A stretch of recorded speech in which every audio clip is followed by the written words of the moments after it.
Un asunto, a un caso que conocíamos hace tan solo unas semanas, la muerte, el fallecimiento de un menor en la isla de Gran Canaria que moría por una sepsis fulminante.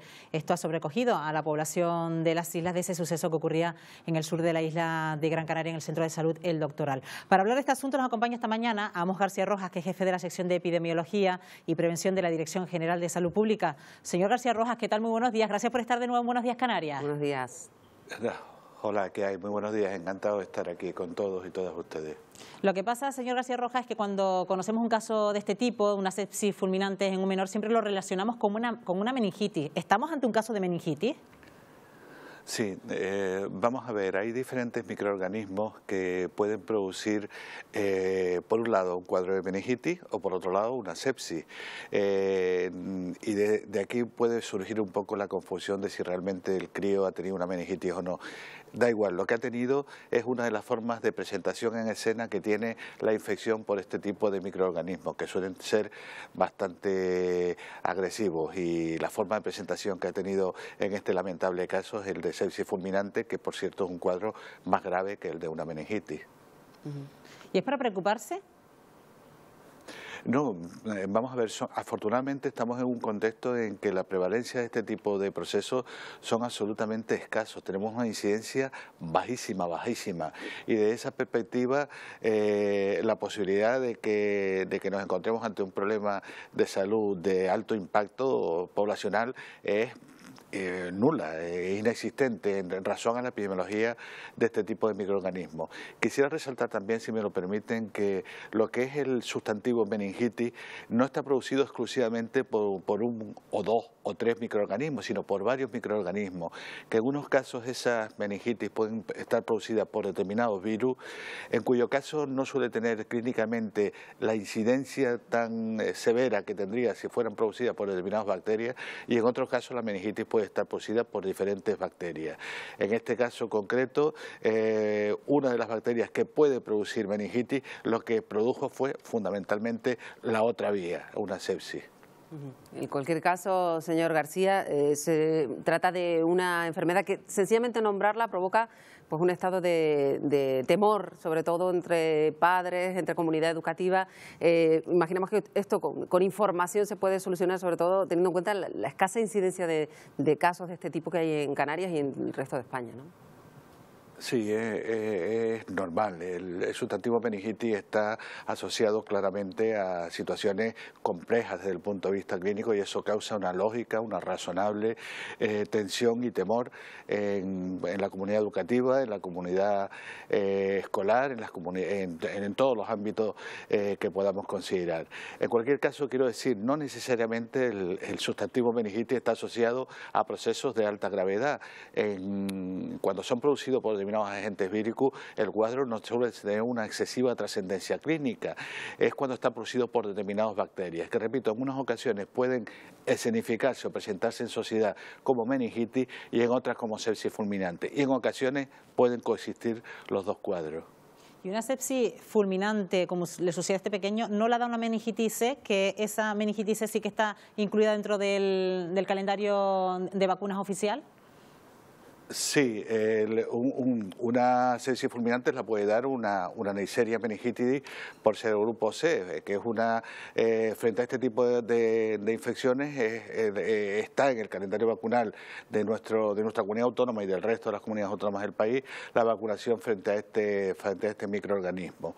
Efectivamente, es uno de los microorganismos que puede producir este tipo de cuadros. Estamos protegidos por la vacunación en razón a que la incidencia que había de este tipo de infección era más elevada que la que había en relación a otros microorganismos que pueden producir también un cuadro de sepsis fulminante o de meningitis bacteriana, y desde esa perspectiva pues yo creo que fundamentalmente lo que debemos tener presente es un mensaje absolutamente tranquilizador. Primero, si me lo permite, un recuerdo a la familia del crío que ha fallecido. Yo creo que no conviene perder de vista que de lo que estamos hablando es de un fallecimiento lamentable de un chiquito, de un pobre niño de 9 años, y por eso creo que es bueno recordar a la familia y acompañarla en estos terribles y dolorosos momentos que están pasando, y por otro lado señalar que afortunadamente este tipo de proceso es absolutamente escaso, es prácticamente inexistente no solo en nuestro medio, sino en el resto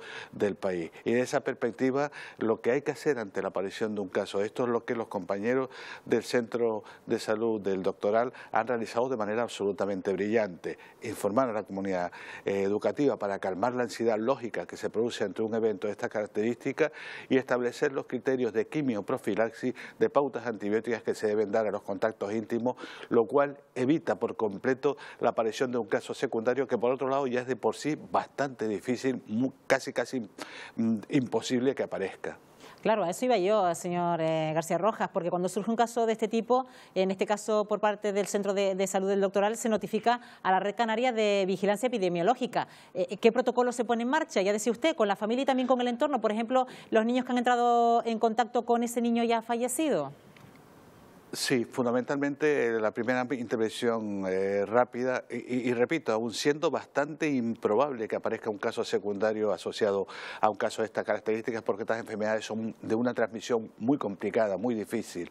Lo primero que se hace, lógicamente, es la declaración urgente, además urgente, a la Red Canaria de Vigilancia Epidemiológica, y a partir de aquí, básicamente, con el trabajo que se realiza por parte de los compañeros y compañeras de la zona, de la zona básica de salud, donde se ha producido el evento, pues inmediatamente lo primero que hay que hacer es la pauta de quimioprofilaxis, en primer lugar al ámbito familiar, a los convivientes, a la gente que convive, que vive con el caso que nos ocupa, y a continuación, y dependiendo de factores como la edad, se valorará la quimioprofilaxis a los contactos íntimos en el ámbito escolar del caso, es decir, compañeros de pupitre, compañeros de mesa de comedor, en función de la edad y en función de diferentes parámetros. Eso está, afortunadamente, está bien protocolizado, y creo que hay que resaltar la tremenda profesionalidad que desarrollaron los compañeros y compañeras del Centro de Salud de Vecindario, que un viernes antes de Carnaval, es decir, en un periodo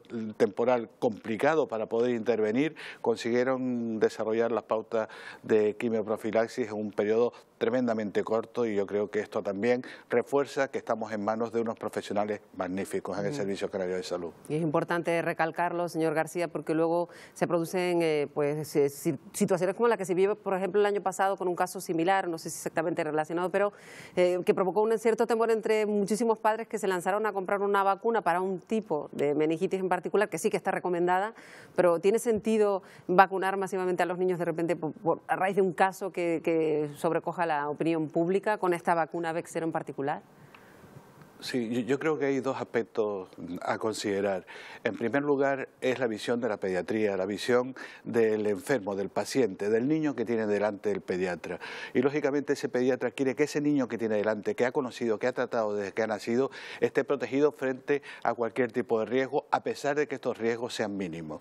Desde esa visión es lógico, es entendible que muchos pediatras recomienden este tipo de vacuna a la ciudadanía. Luego está lo que es la visión colectiva, la visión social, la visión de la comunidad, donde lógicamente para implementar una vacuna que se administre sistemáticamente a un marco etario de referencia, a un determinado sector de la población, se tienen que cumplir una serie de requisitos, porque no tendría mucho sentido vacunar masivamente de algo que es tremendamente escaso en la presencia, porque posiblemente ese dinero sería mucho más razonable que se usara en otra estrategia de salud que afectara a más sectores de la ciudadanía. Esta visión social requiere que, en primer lugar, el problema frente al cual se va a intervenir tenga una entidad suficiente, tenga una poderosa carga de enfermedad, que la vacuna sea completamente eficaz, efectiva. Hay que considerar también aspectos éticos y criterios de coste-efectividad, fundamentalmente porque tenemos que ser conscientes de que para que el sistema sanitario público sea sostenible hay que aplicar criterios de sostenibilidad, hay que aplicar criterios de coste-efectividad. Y eso no quiere decir que se reduzca en la inversión en salud, todo lo contrario, lo que quiere decir es que el gasto sea más eficiente. Y para solventar dudas, señora García Rojas, ¿cómo se transmite la meningitis y cómo se manifiesta? Sí, se requiere un contacto, ya repito, muy directo con la persona afectada, y es fundamentalmente a través de las secreciones que emite la persona afectada. Repito que la posibilidad de que se transmita de un caso a otra persona es bastante complicada, es muy difícil, y se yugula por completo esa posibilidad estableciendo los criterios de pauta, las pautas de quimioprofilaxis que comentaba anteriormente. Y las manifestaciones, pues evidentemente la primera impresión que recibimos al ver a un enfermo que está teniendo esta patología es que estamos ante un caso serio, que impresiona gravedad.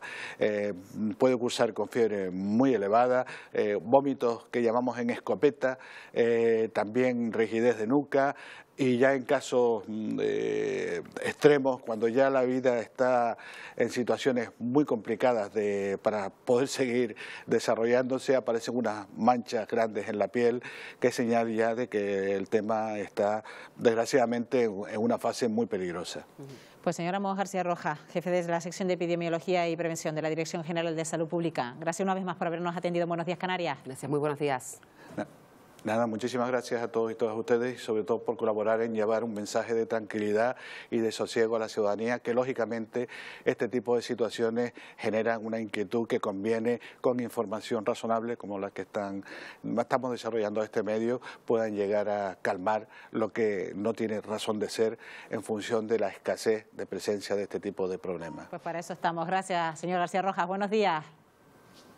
Muy buenos días.